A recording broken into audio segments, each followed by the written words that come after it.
whatever the reason is for the mitochondria, they can down regulate, so you actually can have, they get reabsorbed into the cell and you have less mitochondria. And again, if you're working on this as the reason that you're trying to get your energy back, just again be patient, because it's a complicated thing. You're actually trying to create these little organelles, they call them, in each cell, and or get the ones that are still there a little bit dormant. You want to get them activated again. So we'll talk about movement later, because that's one of the strategies that you can use. And then there's also some nutrition that you can use to support the mitochondria. The reason that these mitochondria sometimes have the, kind of go into like a little bit of a sleep mode is due to overuse. And also people who are on statins, to get their cholesterol levels down, that can actually change the mitochondria. So when people are on statins, they tell them, your legs might start cramping in the night, and different things can happen where your muscles start to ache, and that's from the statins. So like mostly now, I think the doctors are recommending an enzyme called CoQ10, and CoQ10 supports the mitochondria. It's actually really good for, even if you're not on statins, it's really good for like the heart muscle and the different muscles, and it's really helpful for all the processes that the mitochondria have to do to produce the energy that you're looking for. You might have low fuel or oxygen, so it's not that you might be eating, but you're not absorbing your food, you're not breaking down your food, and so that's something that only you can know. And again, going back to the bloating or the bowels, there are some ways of finding out, and there are things you can do, in terms of digestive enzymes and support to get the food from your stomach into the intestines and then absorb. It takes a lot, when you think of what the body has to do, into circulation and then into each cell. That's, so at some points, and depending on what the pain process is that you're living with, that can be like a disease process can interfere with some of that. So, we want to be able to support, as much as we can, the ability to get the fuel and the oxygen into the cells so that the mitochondria can make this energy. Next slide, please.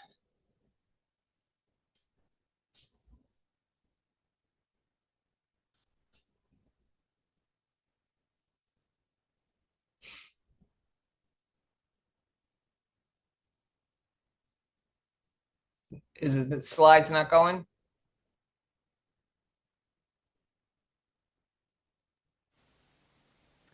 I can quickly jump in and see if I can share from my side. Hold on one second.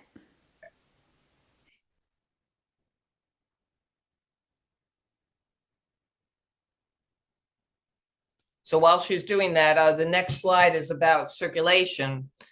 And to me, we think of the big blood vessels in our bodies, aortas and things going in and out of the heart, and even if you have varicose veins, I've had varicose veins all my life. You can actually see the blood vessels popping out.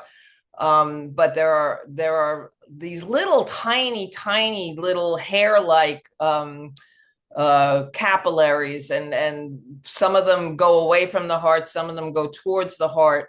But that to me is where a lot of our energy is not getting delivered. So that would be really like our hands and feet, our eyesight, our hearing, all the very delicate little blood vessels that are taking, again, oxygen, nutrients. As you saw with the mitochondria, you really need to be able to get all the ingredients delivered. It's sort of like a recipe for cooking. You need a recipe for energy. And so one of the things that you think of with the circulation is the fact that you have this heart pump. And so that, again, there we go. There's the heart on the right side there. And you see how complicated it goes in and out and to the lungs and then all over to your body and then down to your legs. I mean, it's really quite impressive, that we have this amazing circulatory system, but that also means that things can kind of slow down, get clogged, not be delivering to the places where we want it to be delivered. If you have cold hands and feet, a lot of times that means, you need more circulation in these little tiny vessels that I was talking about, the little capillaries. But that's true of your muscles. You need this circulation everywhere to have good energy. So that's something we'll talk about in terms of movement, and in terms of even in terms of the nutrition. There are ways to kind of open up those vessels and get things delivered to where they need to go. So next slide, please. So here we have energy givers and energy zappers. We also call the energy zappers vampires. And you kind of know, like maybe you don't put the name to it, but you kind of know it when you see it. So we'll start with the energy givers.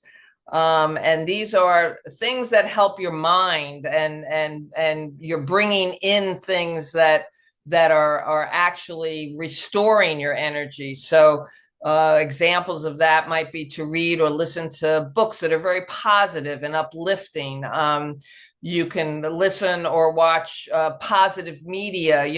Like if you're an artist, you might want to plug into some of the people that you respect for, like either music or movies or whatever creativity you're drawn to. And then there's, just in general, inspirational life recommendations and tools. That those are the things that we, kind of pull ourselves away from some of the negativity and some of the things that drain. It's impossible these days. You see headlines no matter where you are, unless you're under the covers all day.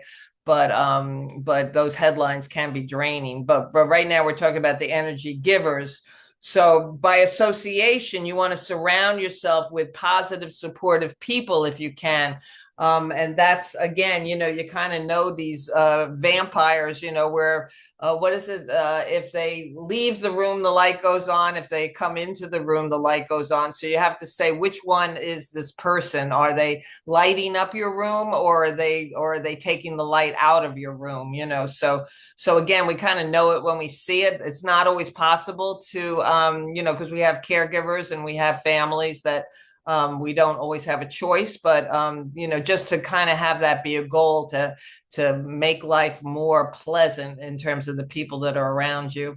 And then there's always the taking care of yourself, which everyone tells you. However, if you have a lot of pain, that's kind of, it sinks to the bottom of the to-do list. But in general, if you can and when you can, to try to eat nutritious food, to try to move on a regular basis. I kind of don't think about exercise anymore. I think of movement. I think of, just whatever. If it's, a little bit of stretching in your bed, if it's a little bit of just getting up and getting to the kitchen to make some tea, or it could be something more ambitious, like taking a walk, bouncing on a little trampoline. There are things that, each one of us can figure out, is there some kind of movement that I can do? Now, this one's impossible. So getting 7 to 8 hours of sleep, just know that it's absolutely 100% okay to split your sleep into 2 sections. A lot of animals do this, so that you might be sleeping for 3 or 4 hours. You get up for 3 or 4 hours, you go back to sleep for a nap for 3 hours, 2 hours. That's absolutely fine. It all counts. So I think that's an important thing that, when people are wagging their fingers at you, get more sleep, that it's not always possible. When you have pain, it'll keep you awake. There are flares. And just, be really kind to yourself. And again, it depends on your schedule, of course, too, and that's one of the problems with insomnia, is like, if you have to get up at a certain time, it makes it more difficult because now you're worried about it. But we'll talk about sleep hygiene in a bit. Aligning your values, investing time every day in people and activities that are most important to you. Like when we do the support groups, we've had people say to us, I have to prioritize this person. I have to prioritize this activity. I can't do it all. I have to be able to say to people, I might be able to join you or I might not be able to join you. So that is something that you have to hold that dear in terms of what your values now have become, and that's okay. Like, given the challenges that you're facing, all those variations, and people just have to get with the program as far as I'm concerned. Written goals, this helps people and sometimes it doesn't help people, so I'll just put it out there. But you want to focus on the things you want for your life and to create some kind of plan to achieve them. So what I, as a musician all my life, as an athlete in my earlier life, I learned the lesson that doing a little tiny bit each day you end up with remarkable results after many months and years. So you don't have to do everything all in one day, but if you want something for your life, like if you always meant to learn a language, if you're always meant to play the piano, if you always meant to, like have a pet and you never did it before, whatever it is, just remember little tiny increments every day is really the way to go when you have chronic pain. And now we'll talk about the vampires. So after hanging out with someone that you feel drained, again, you know it when you see it. When there's an unequal energy exchange, you're the one that's always reaching out, or that somehow you're listening to their problems when you have all these problems and they never ask you about yourself. You have to step back for a bit and just figure out, do I need to see this person as much? Do I want to cut back? Do I want to say something? Do I want to have good boundaries? Whatever your solution is, but just remember that these are all energy drains. If a person is really negative and always complaining, that might be a drain on you, and sometimes you want to take care of them, but just remember that you have a certain amount of energy that you can play around with every day. If someone is always putting you down or putting others down, it doesn't actually matter. It still registers for us that it's an energy drain to be always focused on the bad things or blaming people. If they do a lot of the talking, but they never listen, that's maybe they're self-absorbed. We don't know. But that can be an issue. So just, again, be protective of yourself. And then sometimes you can feel emotionally exhausted, so not just the physical, and that people are constantly taking from you, but they rarely give back. So, that's a big issue. I know for myself, it's been really hard to ask others for help. And so that's something we have to, sort of figure out for ourselves. The next slide, please. So these are all the things that we can do to get our groove back. Next slide, please. The biggest thing is stress. Like, you want to have some nice little easy things to do to be able to handle stress, because stress not only helps, it creates health, it just can destroy your health if you're constantly living with stress. But also thinking about your stress it's kind of a secondary thing. It's almost like the sleeping. If you're always thinking about, I have to get up in the morning and I have to get to this doctor's appointment or whatever, that you somehow have a double whammy. Now you have stress on top of stress. So one of the things you can do, they've studied it, that smiling lowers your heart rate. So fake it till you make it. You can look in the mirror and just smile. Let things go if they're not that important. When it says don't get anxious, it's only when it's something that you can't change. So if there's something that's happening in your life and there's absolutely nothing they can do about it, it's just like, again, let it go. Like it's something, let's focus on the things we can control a little bit. So, and that is to take control of your reactions and your focus. What makes you feel calm? What makes you feel in control? And I know it's impossible to think that this will ever change, that there's any way to change your thoughts, but it is a practice. It's like a muscle where you start thinking different thoughts than you ever thought before in your life. And it's a matter of becoming aware of where the issues are, where the drains are, and to be able to change what you're thinking about them. And so it is possible. Develop a vision. We talked about that in terms of, like, what do you want? Again, if you want to write it down, or just in general, move yourself towards a little bit healthier living, a little bit of practicing some wellness things. If you're still working, maybe something that has to do with your job, that you are growing in your job, growing with your family, growing in your relationships, that all those things matter in terms of trying to get the stress levels to lower, but also to get your energy back. And then there are SMART goals, and that, again, like, I'm not big on all that stuff. So, this is a personal thing for you. You can look up all the ways to do this, plenty of videos on SMART goals. And if that's something that's appealing to you, to write things down, to kind of figure out, what am I doing next week? What am I doing in 2026?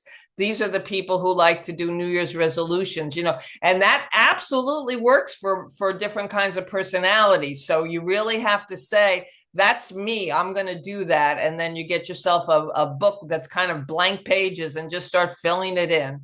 And then there are herbs that will also help to lower stress. They call them adaptogens. Well, I think it's on a slide a little bit later.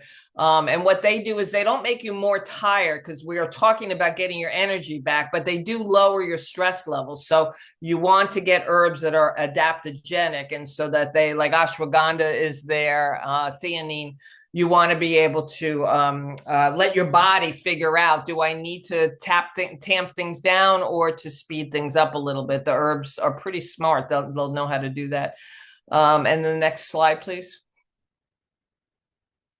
And then we've got the vagus nerve. Now, I looked, we're going to be covering this next month as well. So I'll just do a quick introduction to the vagus nerve, but it's really critical in terms of getting all your rest and digest. Remember, I said that if the food doesn't get from your gut into the mitochondria, that's where you're going to end up having low energy. So the vagus nerve has a lot to do with the different organs of respiration, which is breathing, digestion, the urinary systems. It has to do with everything. So if we can tonify, they call it, make it stronger, make it work better, it can control the heart rate, it can control the lungs, expansion of the lungs, and then all these digestive processes. So the next slide will show us a few things we can do about that.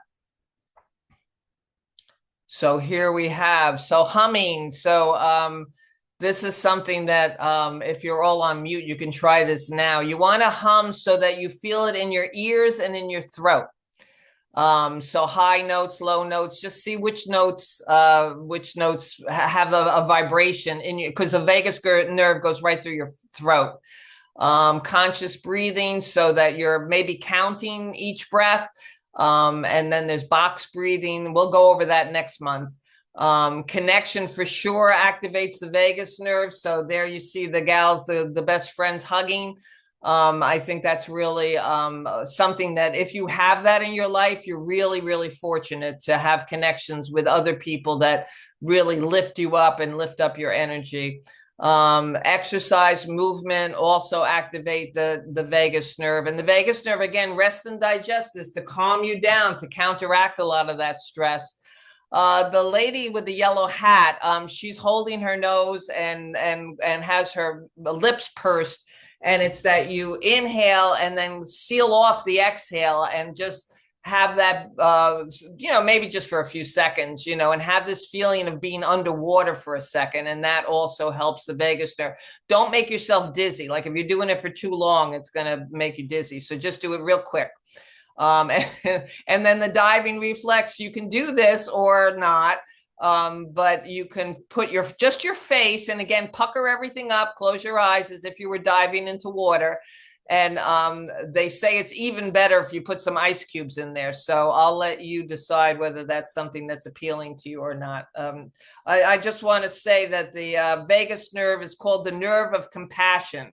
So again, that idea of connection to other people, the stronger the vagus nerve's functions are, the more you can care about the rest of the world. And that, I think, lowers our pain levels when we have sympathy and empathy for others. And then we talked about the rest and digest. When you stimulate it, when you tonify the vagus nerve, it means all your organs are working better, including all your reproductive organs, your digestive tract, your ability to sleep. Some of these things you can try right before you go to sleep at night. And then again, switching down the stress response. Next slide, please.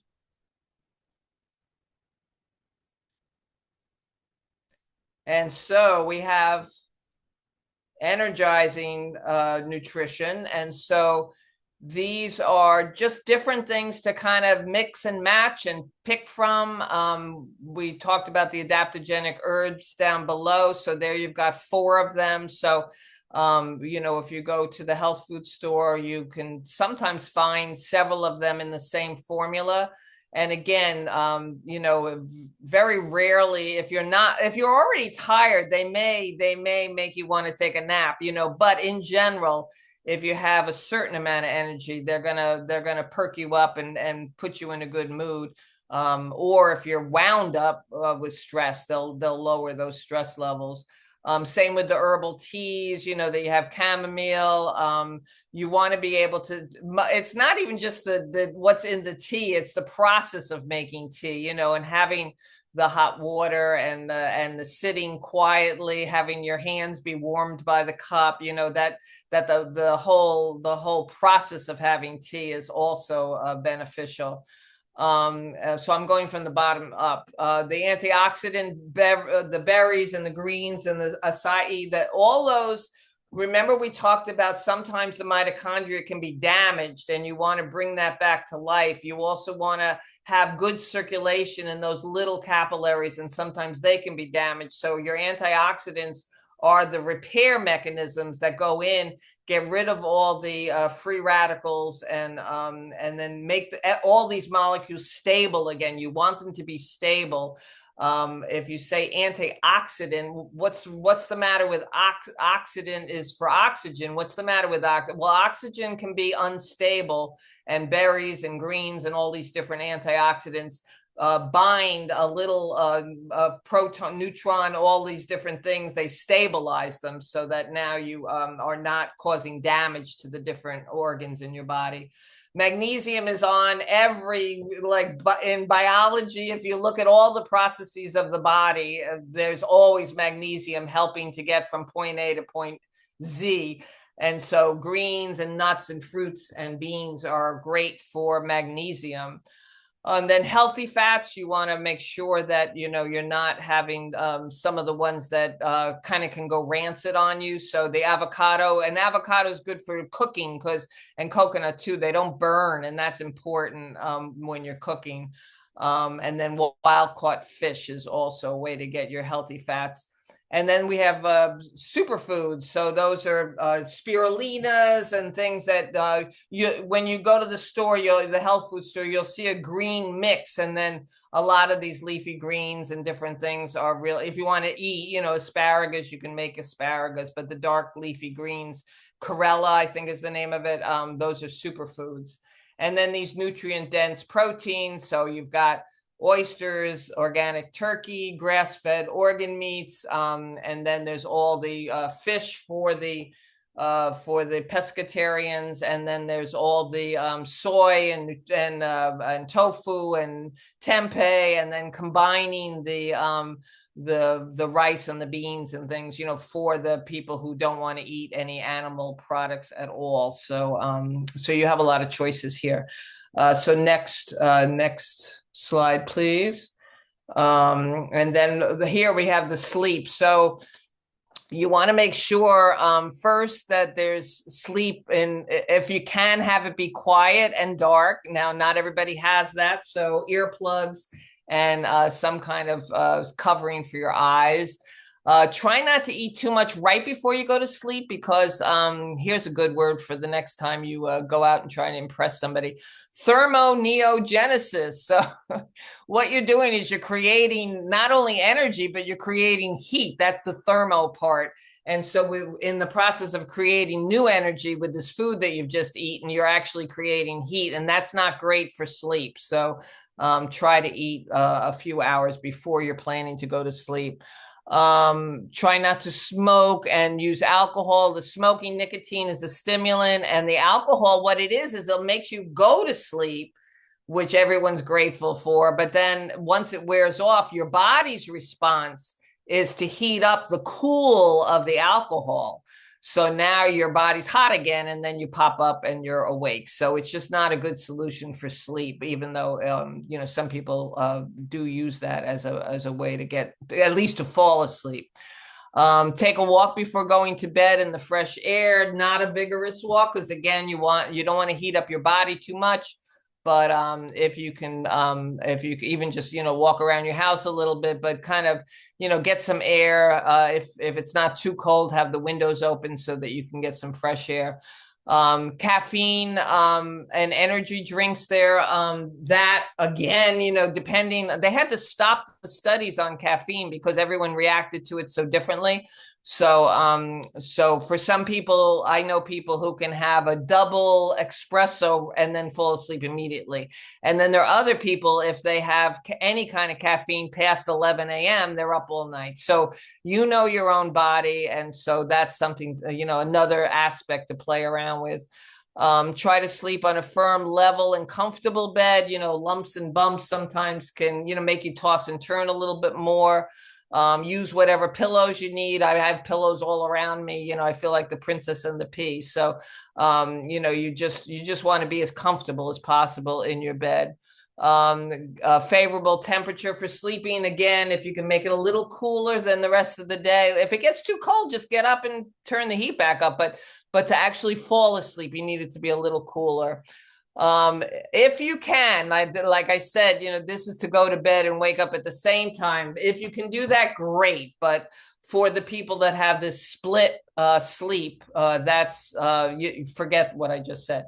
The other thing is that they've studied it, that the reason we can sleep, humans can, I'm assuming it's mostly humans on the call, the reason that we can sleep with both eyes closed is that we no longer have the predators in the wild, and that most animals still feel like there are predators around every bend. And like I have a bird, so he sleeps with one eye open, it's kind of, he's always alert.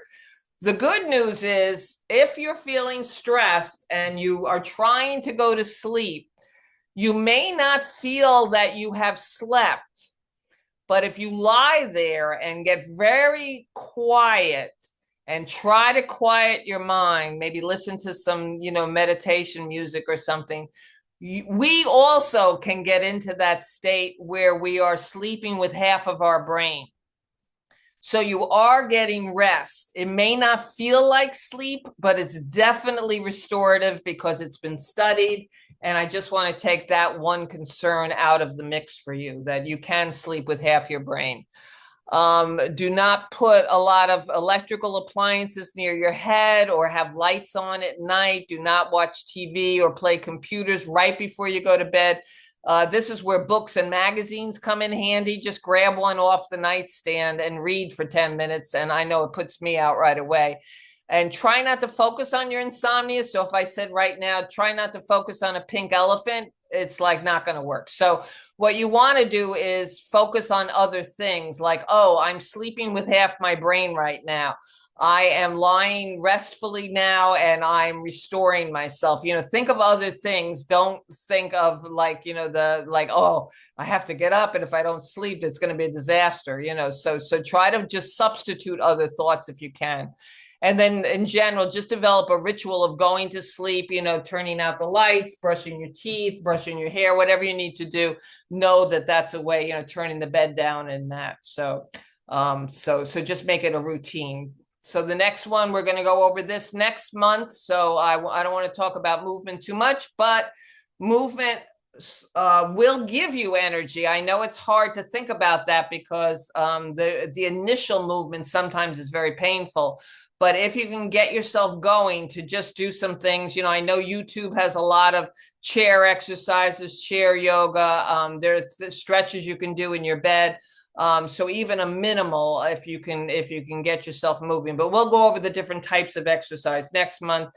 Generally, it's puzzle pieces. You're putting together all the different puzzle pieces. So don't be hard on yourself in terms of thinking you have to do all these things. Pick one or two things that you want to do, and for this next week, start just experimenting is what I mean to say. So now we're going to have a Q&A. So